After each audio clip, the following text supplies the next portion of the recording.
तो hello friends, welcome back to my channel. और friend, आज की वीडियो सीरीज़ के अंदर हम कंपाइलर डिज़ाइनिंग को स्टार्ट करने वाले हैं। जी हाँ दोस्तों, कंपाइलर डिज़ाइनिंग को और अनदर सब्जेक्ट रिगार्डिंग हमारा वीडियो सीरीज जो है वो ऑलरेडी बन रहा है, तो आप प्लेलिस्ट को एक बार चेकआउट कीजिएगा। और साथ ही साथ कंपाइलर डिज़ाइनिंग को हम लोग 5 पार्ट में डिवाइड करेंगे और 5 दिन आपको वीडियो सीरीज़ मिलेंगे और अल्टरनेट डेज में ये आपको मिलेगा, क्योंकि एक ही दिन सारी चीज़ों को शूट कर पाना थोड़ा सा मुश्किल है। और कहीं ना कहीं ये सारे शूट करने में वीडियोज़ मुझे मेहनत लगती है, एफर्ट लगता है। फ्रेंड, अगर आपको लगे कि हाँ मेहनत और जो एफर्ट है वो लगता है, तो आप इसको लाइक ज़रूर कीजिएगा और चैनल को सब्सक्राइब भी कर ही दीजिएगा। साथ ही साथ आप देख सकते हैं कि इस पीडीएफ के अंदर लगभग 120 पेजेस हैं, यानी 120 पेजेस हैं। इसको हमने 5 पार्ट में डिवाइड किया, तो लगभग 24 पेजेस पर वीडियोस में हम डिस्कस करेंगे और काफ़ी कम समय में ज़्यादा चीज़ों को डिस्कस करेंगे, क्योंकि मेरा मेन फंडामेंटल ये है कि कम से कम आपके पास नोट्स हो जाए, चीज़ों को आप ऑटोमेटिकली भी समझ सकते हैं, कोई दिक्कत परेशानी आपको नहीं होगी, because we are engineers and आप इन चीज़ों को अच्छी तरीके से रिलेट कर सकते हैं। क्लियर? तो आइए हम लोग स्टेप बाय स्टेप सारी चीज़ों को देखने की कोशिश करते हैं। और अगर आपको लगे कि हाँ कहीं ना कहीं आपके लिए ये चैनल आपके लिए बेस्ट साबित हो रहा है, क्योंकि इस तरीके की कंटेंट शायद ही कोई प्रोवाइड कर रहा हो, और मैं ये चाहता हूँ कि काफ़ी कम समय में बेहतर से बेहतर चीज़ें आप तक प्रोवाइड की जाएँ। और कहीं ना कहीं मुझे पता है कि आप एग्जामिनेशन की प्रिपरेशन के अलावा और भी जो एक्स्ट्रा एक्टिविटीज़ होती हैं, जो आपका फील्ड वर्क है, जो आपका ब्रांच है, उस ब्रांच के अकॉर्डिंग आप काम कर रहे हैं, तो कहीं ना कहीं उसी के लिए कहीं ना कहीं उसमें कोई दिक्कत परेशानी ना हो, उसके लिए हम लोग इस वीडियो सीरीज़ को लेके आ रहे हैं। क्लियर? तो ज़्यादा अपने फ्रेंड सर्कल में भी इसको शेयर कीजिएगा। आइए हम लोग स्टार्ट करते हैं फ्रेंड्स। कंपाइलर बेसिकली क्या है? तो जैसा कि आपको पता है कि किसी भी कोड को एग्जीक्यूट करने से पहले हमें कंपाइल करना पड़ता है या देखना पड़ता है कि क्या उसमें कोई एरर वगैरह है। और बेसिकली जो कंपाइलर है वो हाई लेवल लैंग्वेज को लो लेवल लैंग्वेज में कन्वर्ट करने का काम करता है। तो यही पहला पॉइंट कह रहा है कि compiler is a software which converts a program written in high level language and to low level language, यानी हाई लेवल लैंग्वेज को लो लेवल लैंग्वेज में कन्वर्ट करने का काम करता है। यहाँ पे डायग्राम दिया गया है, सोर्स लैंग्वेज आपका हाई लेवल लैंग्वेज में है, कंपाइलर यहाँ पे है, कंपाइलेशन यूनिट यहाँ पे लो लैंग्वेज में ये इसको कन्वर्ट कर रहा है। और उसके बाद ये एक लैंग्वेज प्रोसेसिंग सिस्टम है, जिसमें हाई लेवल लैंग्वेज आपका प्री प्रोसेसर से होकर गुजर रहा है, जो कि प्योर हाई लेवल लैंग्वेज है, वो कंपाइलर से गुजर रहा है। देन कंपाइलर के बाद असेंबलर के पास जा रहा है, असेंबलर के पास वो लोडर जिसे हम लोग लिंकर भी कहते हैं उस पर जा रहा है। देन उसके बाद टारगेट जा रहा है मशीन कोड पे।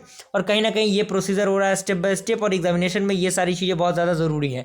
अगर एग्जाम्पल की बात करें सी प्रोग्राम की, तो सी प्रोग्राम आपको पता है कि हाई लेवल लैंग्वेज है, तो वो सबसे पहला स्टेप में क्या होगा, C compiler translate program into the low level language, यानी जो सी कंपाइलर है वो सबसे पहले प्रोग्राम को क्या करेगा, ट्रांसलेट करेगा लो लेवल लैंग्वेज में। देन उसके बाद क्या होगा, असेंबलर जो होगा वो ट्रांसलेट करेगा लो लेवल लैंग्वेज में, किसमें मशीन कोड में, यानी लो लेवल लैंग्वेज को मशीन कोड में ट्रांसफर करेगा। देन उसके बाद थर्ड आपका क्या होगा, जो लिंकर होगा, that is use to link all the part of program together for execution, यानी जो लिंकर है उसका हम यूज़ करेंगे लिंक करने के लिए, जितने भी पार्ट ऑफ प्रोग्राम्स हैं उनको एक साथ लिंक करने के लिए, एग्जीक्यूट करने के लिए। उसके बाद आपका आता है loader loads all them into the memory and then the program is executed, यानी प्रोग्राम को एग्जीक्यूट करने के लिए बेसिकली हम इसका यूज़ करते हैं। एंड अगला पॉइंट इसी के अंदर कह रहा है कि compiler convert the high level language to the low level language, and assembler जो आपका असेंबलर होता है वो कन्वर्ट करता है हाई लेवल लैंग्वेज को मशीन लेवल लैंग्वेज में। क्लियर? जैसे आपका स्टेटमेंट दिया गया है, और जो आपका निमोनिक्स होता है वो आपका असेंबली लैंग्वेज में है, और उसको बाइनरी नंबर्स में आपको कन्वर्ट करना है। तो ये बेसिकली एक एग्जांपल है। अब बारी आता है फेजेस ऑफ कंपाइलर, यानी कंपाइलर में बेसिकली कितने फेजेस होते हैं। तो सबसे पहले फेज यानी जो स्टेप होता है, तो ये बेसिकली क्या होता है, it is a logically interrelated operation that takes source program in one representation and produce the output in another representation, यानी एक प्रकार का लॉजिकली क्या है, इंटररिलेटेड ऑपरेशन होता है जो टेक करता है एक सोर्स प्रोग्राम को, और जिसमें एक रिप्रेजेंटेशन क्या करता है, प्रोड्यूस करता है आउटपुट को by the help of another representation. Okay, and 2 phases होते हैं। पहला आपका होता है एनालिसिस फेज, जिसे हम लोग मशीन इंडिपेंडेंट या फिर लैंग्वेज डिपेंडेंट फेज कहते हैं, और दूसरा होता है आपका सिंथेसिस फेज, जिसे हम लोग मशीन डिपेंडेंट और लैंग्वेज इंडिपेंडेंट फेज कहते हैं। क्लियर? तो एनालिसिस फेज बेसिकली आपका 6 फेजेस से होकर गुजरता है। तो सबसे पहले आपका होता है सोर्स प्रोग्राम, और ये फिगर जो है वो काफ़ी इंपॉर्टेंट है, डायरेक्टली एग्जामिनेशन में ये पूछ देता है, तो इस फिगर को आपको अच्छी तरीके से प्रॉपर डायग्राम से बनाना है। और जिसमें आपका लेक्सिकल एनालाइजर है, लेक्सिकल एनालाइजर के बाद आपका सिंटेक्स एनालाइजर है, देन उसके बाद सिमेंटिक, उसके बाद आपका intermediate code generator, code optimiser, code generator, then उसके बाद टारगेट प्रोग्राम। ओके, और ये आपका सिंबल टेबल मैनेजर है, और यहाँ पे एरर हैंडलर है। ये सारी चीज़ें एक दूसरे के साथ कनेक्ट हो रही हैं। क्लियर? उसके बाद ये आपका सबसे पहला आपका आता है फेज 1, यानी लेक्सिकल एनालाइजर। ये क्या होता है, ये करता है reads the stream of char mapping up the source program and group the char into the meaningful sequence called lexeme, यानी ये क्या करता है, रीड करता है स्ट्रीम कैर को, जो मैक करता है एक सोर्स प्रोग्राम को, और ग्रुप करता है कैर को किसमें, एक मीनिंगफुल सीक्वेंस में, जिसे हम लोग लेक्सिम कहते हैं। And lexical analyzer represented the lexeme in the form of tokens, यानी जो लेक्सिकल एनालाइजर होता है वो रिप्रेजेंटेड करता है इन लेक्सिम को किसके फॉर्म में, टोकन्स के फॉर्म में। और टोकन्स यहाँ पे टोकन का नेम होगा, जो भी भी टोकन होगा वेरिएबल या फिर जो भी चीज़ें एट्रीब्यूट का वैल्यू होगा, जैसे न्यू वैल दिया हुआ है ओल्ड वैल्यू प्लस 12, तो ये सारी चीज़ें टोकन्स की हम बात करें तो इसमें न्यू वैल आइडेंटिफायर यानी ये आपका टोकन्स क्या है, न्यू वैल्यू आपका है वो एक टोकन है और इक्वल टू क्या है असाइनमेंट ऑपरेटर है, ओल्ड वैल्यू क्या है आपका आइडेंटिफायर है, देन प्लस आपका ऐड ऑपरेटर है और 12 आपका एक नंबर है। क्लियर, इस तरीके से चीज़ों को आपको कैटेगराइज करना है। देन उसके बाद सेकंड आपका है सिंटेक्स एनालिसिस, जिसे हम लोग सिंटेक्स एनालाइजर या फिर पार्सिंग कहते हैं। तो इसमें कह रहा है कि it takes the token produce by the lexical as input and generate a parse tree, यानी ये क्या करता है एक टोकन को प्रोड्यूस करता है और साथ ही साथ एक पार्स ट्री को जनरेट करता है। जैसे आप पार्स ट्री देख सकते हैं, new val is equal to old val plus 12 दिया गया है, उसके बाद टोकन्स और सिंटेक्स ट्री। तो आप देख सकते हैं इसको किस तरीके से हम रिप्रेजेंटेट कर सकते हैं एक ग्राफ की एक ट्री के अकॉर्डिंग। चूंकि अगर आपने अगर पढ़ा होगा जो सब्जेक्ट आपका प्रीवियस सेमेस्टर के अंदर था, जिसमें आपने जो ट्री है ग्राफ है उनके रिगार्डिंग जो कंसेप्ट है उनको अच्छी तरीके से आपने देखा होगा आपने प्रीवियस सेमेस्टर के अंदर। थर्ड आपका आता है फेस सिमेंटिक एनालिसिस। तो इसमें क्या है, इसमें पहला पॉइंट कह रहा है कि checks whether the parse tree constructed follows the rule of language, यानी ये चेक करता है कि जो आपका पार्स ट्री है वो लैंग्वेज को जो आपका रूल है उसको फॉलो कर रहा है या नहीं कर रहा है। एग्जाम्पल की हम बात करें, assignment of value is between the compatible data type, यानी जो हमारा वैल्यू है वो असाइनमेंट होता है किसके बीच में, जो कंपैटिबल डेटा होता है उसमें। And also keep track on the identifies and their types and expressions. तो यहाँ पे दिया गया है sum is equal to A plus B int दिया हुआ है, डबल आपका सम दिया हुआ है, कैर भी दिया हुआ है। तो डेटा टाइप मिसमैच होगा तो उस कंडीशन में ये चीज़ें एग्जीक्यूट होंगी। ओके, तो ये बेसिकली मैं इसने रफ्तार से इसलिए बोल रहा हूँ क्योंकि मैं नहीं चाहता कि वीडियो का लेंथ काफ़ी बड़ा हो और मैं कम से कम समय में चीज़ों को ज़्यादा मतलब डिस्क्राइब करने की कोशिश कर रहा हूँ और आपको ऐसा भ्रम में नहीं रहना कि ये चीज़ें मुझे समझ में नहीं आ रही तो मैं समझाने की कोशिश नहीं कर रहा हूँ, क्योंकि कहीं ना कहीं मैं नहीं चाहता, क्योंकि लंबे लेंथ वाले वीडियोज़ को अपलोड करने में भी दिक्कत परेशानी होती है, तो कहीं ना कहीं ये चीज़ों को आप रिलेट कर पा रहे होंगे। ओके, अगला आपका फेज है वो आता है आपका इंटरमीडिएट कोड जनरेटर। तो यहाँ पे it is the representation of the final machine language code is produce, यानी जो आपका फाइनल मशीन लेवल लैंग्वेज होता है उसके लिए इसका हम इंटरमीडिएट कोड जनरेटर का यूज़ करते हैं। And this phase bridge the analysis and synthesis phase of translation, यानी ये फेज जो होता है वो ब्रिज के तरह काम करता है जो एनालिसिस और सिंथेसिस फेज होता है उसके लिए। और एग्जांपल दिया गया है new value equal to old value plus fact into 1, and यहाँ पे ID1 हमने इसको मान लिया, ID1 is equal to ID2 plus ID3 into 1, यानी ID1 यानी न्यू वैल्यू हो गया और ID2 आपका ओल्ड वैल्यू होगा और फैक्ट के लिए हमने क्या किया ID3 लिया। देन उसके बाद फिर से हमने टैम्प लिया, temp is equal to int read 1 and temp 2 is equal to ID3 into temp 1। Clear, उसके बाद हमने टैम्प 3 को क्या किया, उससे ID2 प्लस प्लस टैम्प 2 से हमने इसको क्या किया एग्जीक्यूट किया, यानी उसको कन्वर्ट किया। देन ID1 क्या आया, टैम्प 3 आया। क्लियर, तो टैम्प 3 का वैल्यू आपके सामने दिया हुआ है। अगला आपका है कोड ऑप्टिमाइजेशन, यानी ये output runs faster and take less space, यानी जो आपको आउटपुट होता है वो काफ़ी फास्टलेस रन करता है और कम जो स्पेस होता है उसको कैरी करता है। तो चूंकि आप यहाँ पे देख सकते हैं जो कि हमने अभी डिस्कस किया। उसके बाद आपका आता है कोड जनरेशन। तो इसमें कह रहा है कि translate the intermediate code into the sequence of relocatable machine code, and यहाँ पे ID1 दिया हुआ है, ID2 प्लस ID3 इंटू 1। तो यहाँ से हम क्या करेंगे, जो हमारा हिट एंड ट्रायल रूल होता है उसके अकॉर्डिंग हम चीज़ों को एक्सपेंड करेंगे, कुछ चीज़ों को मानेंगे, देन उसके बाद उसको चेंज करेंगे। तो इस तरीके से हमने इसको चेंज किया हुआ है। ओके, क्लियर हुआ, यहाँ तक कोई दिक्कत परेशानी नहीं हुई आपको? तो ये आपका 6 फेज कंप्लीट हो गया। देन उसके बाद आपका अगला जो है वो डीपली हम डिस्कस करेंगे लेक्सिकल एनालाइजर को। तो लेक्सिकल एनालाइजर को शॉर्ट में LA भी कहते हैं। तो it is the first step phase of the compiler and also called as the linear order scanning, यानी ये आपका जो है वो फर्स्ट स्टेप है किसी भी कंपाइलर का, एंड इसको हम लोग लीनियर ऑर्डर स्कैनिंग भी कहते हैं। And in this phase the stream of characters making up the program in real read from the left to right and grouped into the tokens, there are sequence of the character having the collective, यानी इसमें जो phases of stream characters होते हैं वो programme को read करते हैं left से राइट, यानी जो आपका प्रोग्राम है वो लेफ्ट से राइट की तरफ रीड होगा। जैसे आप यहाँ पे एक एग्जांपल के अकॉर्डिंग देख सकते हैं, फिगर के अकॉर्डिंग सारी चीज़ें बताई गई हैं, जिसमें सोर्स प्रोग्राम है, लेक्सिकल एनालाइजर है और जो आपका टोकन से पार्सर से वो गुजर रहा है सिंबल टेबल आपको मिलेगा।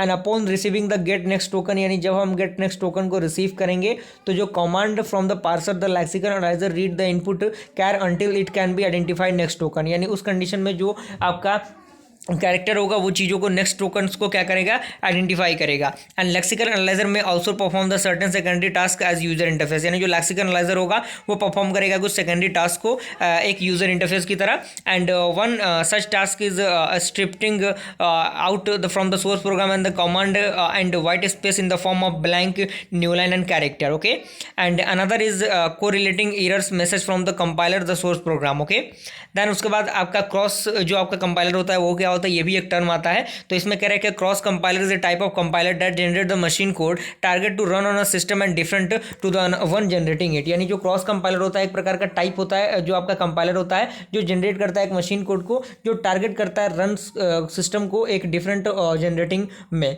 अगर हम एग्जांपल की बात करें तो compiler that runs on a window platform also generate the code that runs on the Linux platform is a cross compiler. यानी जो कंपाइलर मान लीजिए कि विंडोज़ पर रन कर रहा है तो कहीं ना कहीं उसको अगर हमें लिनक्स पर रन कराना है तो उसके लिए जो कोड होगा वो फॉलो किया जाएगा। उसके बाद कह रहा है कि the process of creating the executable code for different machines is called as the retargeting. यानी वैसा प्रोसेस जो क्रिएट करता है कि एग्जीक्यूटेबल कोड को डिफरेंट मशीन के लिए तो उसको हम क्या कहते हैं, रीटारगेटिंग कहते हैं। ओके, अगला आपका कह रहा है कि cross compiler is also known as the retargetable compiler. यानी जो क्रॉस कंपाइलर होता है उसको हम लोग रीटारगेटेबल कंपाइलर के नाम से भी जानते हैं। और यहाँ पे एक फिगर दिया गया जिसमें GNU and GCC in example for the cross compiler. तो यहाँ पे एक एग्जाम्पल दिया गया जिसमें होस्ट मशीन दिया हुआ है, टारगेट मशीन दिया हुआ है, क्रॉस कंपाइलर है, सोर्स कोड है और टारगेट कॉम्पेटिबल बाइनरी है। ओके, विंडोज़ की तरह और लिनक्स की तरह सारी चीज़ें। अगला आपका टर्म आता है बूट स्ट्रैपिंग। तो बूट स्ट्रैपिंग ये वो वाला नहीं है, बूट स्ट्रैपिंग नहीं है जो HTML में यूज़ किया जाता है, ये दूसरे तरीके का बूट स्ट्रैप है। तो इसमें कह रहा है कि bootstrapping is widely used in the compilation development. यानी कंपाइलेशन डेवलपमेंट के लिए बूट स्ट्रैपिंग का यूज़ करते हैं and it is use to produce a self hosting compiler. यानी इसका हम यूज़ करते हैं प्रोड्यूस करने के लिए एक सेल्फ होस्टिंग जो कंपाइलर होता है जो ऑटोमेटिक चीज़ों को होस्ट करे उसके लिए करते हैं। ओके, तो सेल्फ होस्टिंग बेसिकली होता क्या है, तो इसमें कह रहा है कि it is type of compiler that can compile its own source code. यानी ये एक प्रकार का टाइप ऑफ कंपाइलर होता है जिसके पास खुद का क्या होता हो सकता है, सोर्स कोड हो सकता है। And a compiler can be characterise by 3 language. यानी जो कंपाइलर होते हैं वो 3 तरह से कैटेगराइज होते हैं। पहला आपका होता है सोर्स लैंग्वेज, दूसरा होता है टारगेट लैंग्वेज, तीसरा होता है इंप्लीमेंटेशन लैंग्वेज जिसे हम लोग आई से रिप्रेजेंटेड करते हैं। उसके बाद अगला पॉइंट कह रहा है कि bootstrapping is the process by which the simple language is used to translate the more complicated program which is in turn many handle and even more complicated program so on. यानी जो boot strapping होता है एक प्रकार का process होता है जिसकी मदद से जो सैंपल लैंग्वेज होते हैं उनका हम यूज़ करते हैं ट्रांसलेट करने के लिए मोर कॉम्प्लिकेटेड प्रोग्राम को, और जो क्या करता है हैंडल करता है जितने भी कॉम्प्लिकेटेड प्रोग्राम होते हैं उनको काफ़ी ईजिली। ओके, उसके बाद ये एक फिगर दिया हुआ है जिसमें सोर्स लैंग्वेज आपको मिलेगा, असेंबली लैंग्वेज मिलेगा, कंपाइलर है और बीच में आपका इंप्लीमेंटेशन फॉर्म लैंग्वेज है जिसे हम लोग आई से रिप्रेजेंटेड करते हैं। और बेसिकली ये फिगर के रिप्रेजेंटेशन पे काम करता है। तो ये चीज़ें आप देख सकते हैं बूट स्ट्रैपिंग में आपको चीज़ें बताई गई हैं, आप इसके अकॉर्डिंग अच्छी तरीके से उनको देख सकते हैं। और यहाँ पे टी डायग्राम दिया गया है जिसमें आपको इनपुट आउटपुट मिलेगा और कहीं ना कहीं वो सारी चीज़ें कंबाइन होकर एक चीज़ों का निर्माण करती हैं। तो कहीं ना कहीं ये आपके प्रैक्टिस पे डिपेंड करेगा। न्यूमेरिकल क्वेश्चन अगर आपको कंपाइलर डिजाइनिंग में बेहतर करना है तो न्यूमेरिकल क्वेश्चन प्रोवाइड करना ही पड़ेगा, न्यूमेरिकल क्वेश्चन आपको प्रैक्टिस करना ही पड़ेगा। और चूंकि मैं ज़्यादा चीज़ों को डिस्क्राइब नहीं कर रहा हूँ क्योंकि वीडियो का लेंथ काफ़ी लंबा हो जाएगा और मैं नहीं चाहता कि काफ़ी लंबा हो और काफ़ी कम समय में बेहतर से बेहतर चीज़ें आप तक प्रोवाइड कराई जाए। और बेसिकली वो चीज़ें आपको मेहनत खुद से करनी है, नोट्स को आपको खुद से बनाना है। मैं बस आपको चीज़ें प्रोवाइड कर रहा हूं और मुझे पूरी उम्मीद है अगर कोई स्टूडेंट इन्हीं नोट्स को फॉलो कर लेता है तो वो बेहतर से बेहतर स्कोर कर सकता है अपने एग्जामिनेशन में, कोई दिक्कत परेशानी उसको नहीं होगी। अगला आपका आता है शिफ्ट जो आपका रिड्यूस पार्सिंग होता है वो। तो इसमें पहला पॉइंट कह रहा है कि shift reduce parsing is a process of reducing a stream to the start symbol of a program, यानी ऑफ अ ग्रामर, सॉरी। तो यहाँ पे कह रहा है कि जो शिफ्ट रिड्यूसिंग पार्सिंग एक प्रकार का प्रोसेस है रिड्यूस करने का स्ट्रीम को स्टार्ट सिंबल में जो ग्रामर में यूज होता है। And it uses a stack to hold the grammar and an input to hold the string. यानी ये यूज करता है स्टैक को होल्ड करने के लिए ग्रामर को और इनपुट को होल्ड करने के लिए स्ट्रिंग को। ओके, एंड यहाँ पे स्ट्रिंग दिया गया to reduce the starting symbol. तो यहाँ पे क्या होता है, shift reduce parsing perform 2 action जिसमें शिफ्ट और रिड्यूस होता है। तो पहला आपका शिफ्ट होता है, तो इसमें कह रहा है कि at the shift action the current symbol in the input string is pushed into the stack. यानी शिफ्ट जो एक्शन होता है उसमें जो करंट सिंबल होता है जो इनपुट स्ट्रिंग में मौजूद होता है वो पुश होता है किसमें, स्टैक के अंदर, यानी एंटर होता है। सेकेंड आपका आता है रिड्यूस। तो इसमें कह रहा है कि at each reduction the symbol will replaced by the non terminal. यानी प्रत्येक रिडक्शन में जो आपका सिंबल होगा वो नॉन टर्मिनल से क्या होगा, रिप्लेस होगा। एंड अगला पॉइंट कह रहा है कि the symbol is the right side of the production and non terminal is the left side of the production. यानी जो सिंबल होगा वो राइट साइड में होगा प्रोडक्शन के और जो आपका नॉन टर्मिनल होगा वो लेफ्ट साइड में होगा किसी भी प्रोडक्शन के। जैसे यहाँ पे आप देख सकते हैं ग्रामर में दिया हुआ है लेफ्ट साइड राइट साइड में चीज़ें हैं जो आप अच्छी तरीके से इनको रिलेट कर सकते हैं अगर आपने प्रोफेसर सेमेस्टर में चीज़ों को पढ़ा होगा तो। और बस ये चीज़ें एक दूसरे के साथ इंटरकनेक्टेड होंगी और यहाँ पे स्टेक होगा और स्टेक के साथ साथ चीज़ें होंगी और यहाँ से आपका ये A1 यहाँ पे आएगा और ये रिड्यूस हो जाएगा S से A1 और इसी तरीके से ये चीज़ें एग्जीक्यूट होंगी और यहाँ से सारी चीज़ें स्टेप बाय स्टेप फॉलो होंगी। आप इनको अच्छी तरीके से देख सकते हैं, कोई बहुत बड़ा रॉकेट साइंस नहीं है इसमें। और चूंकि मैं इन चीज़ों को नहीं समझा रहा हूँ क्योंकि मैं नहीं चाहता कि लेंथ काफ़ी लंबा हो, ऐसा नहीं है कि मुझे चीज़ें समझ में नहीं आ रही तो मैं नहीं समझा रहा हूँ, ऐसा नहीं है। और चीज़ें को मैंने पहले ही वीडियो के शुरुआत में ही बता दिया है कि मेरा मेन फंडामेंटल ये है कि आप तक कम से कम नोट्स को प्रोवाइड करा दी जाए ताकि आप चीज़ों को अच्छी तरीके से रिलेट कर पाएँ। अगला आपका है ऑपरेटर प्रेसिडेंस पार्सिंग। तो इसमें कह रहा है कि any grammar G is called an operator precedence grammar and if it meets the following two condition, यानी कोई भी ग्रामर जी होगा उसको हम ऑपरेटर प्रेसिडेंस ग्रामर कब कहेंगे, जब उनके पास दो कंडीशन होंगे। पहला कंडीशन कह रहा है कि there exist no production rule which contains the epsilon on its right hand side, यानी ये एग्जिस्ट नहीं करे किसी भी प्रोडक्शन रूल को जो कंटेन नहीं करे एप्सिलॉन को अपने राइट साइड में। एंड सेकंड कह रहा है कि there exist no production rule which contains two non terminal adjacent to each other in on its right hand side, यानी ये एग्जिस्ट करे किसी नहीं करेगा किसी भी प्रोडक्शन रूल को जो कंटेन करे दो या दो से अधिक नॉन टर्मिनल एडजेसेंट को जो कहीं ना कहीं उसके राइट हैंड साइड में हो। एंड इसके बाद कह रहा है कि parser that reads and understand on operator precedence and which is not on operator precedence grammar. That means आप देख सकते हैं किस तरीके की चीज़ें ग्रामर में नहीं आएंगी, यहाँ पे दिया गया है। और अगला पॉइंट कह रहा है कि operator precedence can only estimated between the terminals of the grammar and it ignores the non terminal, यानी जो आपका ऑपरेटर प्रेसिडेंस है उनको हम क्या कर सकते हैं, जो एसेंशियली क्या कर सकते हैं, एस्टेब्लिश कर सकते हैं टर्मिनल के बीच में और इग्नोर कर सकते हैं नॉन टर्मिनल को। उसके बाद आपका आता है पार्सिंग एक्शन। तो इसमें कह रहा है कि both end of given input string and add the जो आपका डॉलर सिंबल होता है उसको हमें दोनों तरफ ऐड करना है। और now scan the input string from the left until the greater is encountered, okay। and third आपका क्या है, scan towards the left overall the equal precedence will until the first left most, that means less than is encountered। and अगला step में क्या होगा, everything between the left most derivation and the right most derivation is handled। and अगला आपका point कह रहा है कि dollar on dollar means parsing is successful. अगर डॉलर रहेगा डॉलर के लिए तो इसका मतलब ये है कि पार्सिंग आपका सक्सेसफुली कंप्लीट हो चुका है। अगला पॉइंट कह रहा है कि there are the three operator precedence relation, जिसमें आपका पहला है ए ग्रेटर देन बी, यानी terminal A has higher precedence than B. उसके बाद आपका है ए लेस देन बी, यानी terminal A has lower precedence than B. उसके बाद ए इक्वल टू बी है, यानी terminal A and B have the same precedence. यहाँ पे आपका प्रेसिडेंस टेबल दिया हुआ है, रूल्स दिया हुआ है, कुछ चीज़ें कुछ स्ट्रिंग्स दी गई हैं जिनको आप अच्छी तरीके से देख के कंसिडर कर सकते हैं चीज़ों को। और स्टेप बाय स्टेप सारी चीज़ों का एक्सप्लेनेशन आपके सामने है, आप इनको अच्छी तरीके से देख सकते हैं, कोई दिक्कत परेशानी आपको नहीं होगी।